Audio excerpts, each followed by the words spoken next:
Dali natin sa ospital guys. Ayan. Kinarga na namin guys. Ayan.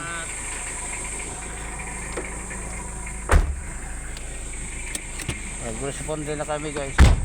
So ayan guys, Naka-shield belt na tayo. ayan guys, tuloy na kami guys. Pupunta na kami sa ospital. Yan po yung aso guys.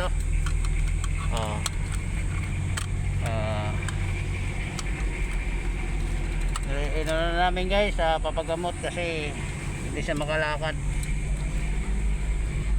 Yan guys, nakatingin sa akin guys. Bruno, how are you Bruno? How are you, Bruno? Are you feel well, Bruno? Sige, mali tayo daan. Mali kami nandaan. Atas tayo guys. Maraming salamat guys sa inyong suporta sa akin.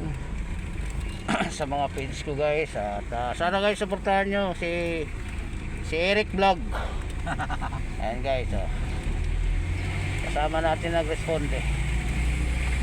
Rescue pala, rescue. Nag-rescue kami ng hindi makalakad na aso. Maraming salamat guys. Thank you.